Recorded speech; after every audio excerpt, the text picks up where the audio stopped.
মঞ্চে যখন প্রধানমন্ত্রী তখন মঞ্চের সামনে যে আসনগুলি রয়েছে বঙ্গ বিজেপির নেতা থেকে মন্ত্রী থেকে সকলে কিন্তু একই সাধারণ কর্মী হিসেবেই থাকবেন। এই মুহূর্তে আমাদের সাথে রয়েছেন তিনিও নিজের পরিচয় দেওয়ার আগে এটা বলছেন যে বিজেপির তিনি সাধারণ কর্মী। একেবারে আপনার কাছে চলে যাচ্ছি রামদান, কি বলবেন বিজেপির যে এই একটা নীতি আছে যে সবাই কিন্তু সমর্থক, মোদিজির সামনে সবাই সাধারণ কর্মী? একদম প্রতিটা বিজেপির কর্মী, সমর্থক এবং নেতা সবার কাছে মোদিজি একটি স্বপ্ন, একটি আইডিওলজি এবং একটি ভাবনা, যেটাকে আমরা সবাই সমান চোখে দেখি। যেরকম ভগবান বিষ্ণুকে আমরা ভগবানকে একটা আলাদা চোখে দেখি, সবাই তার একটা ব্রাহ্মণ যেই চোখে দেখতে একটা সাধারণ লোকও সেই চোখে দেখে। আর আজকে একটি অতি আনন্দের দিন। আজকে পশ্চিমবঙ্গবাসী দুর্গাপুজোর আগে একটি সুন্দর উপহার পেতে চলেছে। কি উৎসব এটা বিজেপিদের? একদম একদম মোদিজি যেই রাজ্যে যায় পশ্চিমবঙ্গে আসছে যেন, মানে আমাদের কাছে এটা অনেক বড় উৎসব। তারপর উৎসবের আগে একটি সাধারণ সভা নয়, একটি উপহার দিতে এসছেন।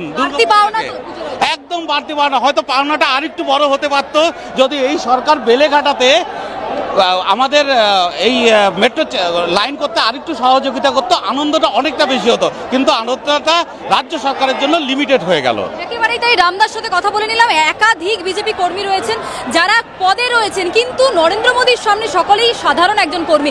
কাশেম দার সাথে কথা বলে নেব। কাশেম আলী এই মুহূর্তে রয়েছেন। কাশেম দা, নরেন্দ্র মোদীর সামনে বিজেপির যেই বড় নেতা হোক না কেন তারা সাধারণ কর্মী। হ্যাঁ, আমরা তো সাধারণ কর্মী। আমরা নরেন্দ্র মোদী বক্তব্য রাখবেন, শ্রোতা হয়ে মাটিতে বসে শুনবো। আমাদের নেতা, আমাদের দিশা, আমাদের লক্ষ্য পশ্চিমবাংলায় পরিবর্তনের আগামী দিনের কাণ্ডারি নরেন্দ্র মোদীর ছবি দেখেই হবে। বাংলার মানুষ নরেন্দ্র মোদীকে গ্রহণ করে নিয়েছে সাদরে।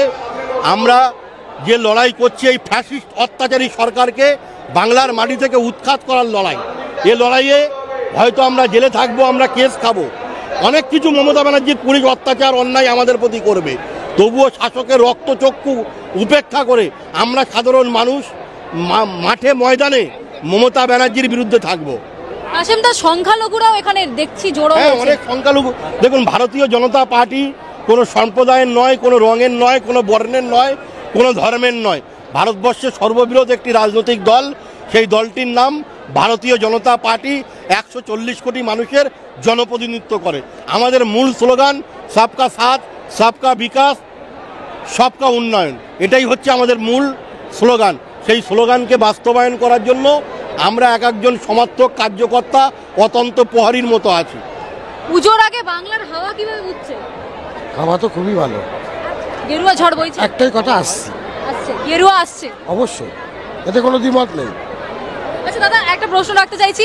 সংখ্যালঘুরা এসছে, আপনারা এসছেন, সাধারণ কর্মী হিসেবে যোগদান দিচ্ছেন, 26-এ কি বদল হবে?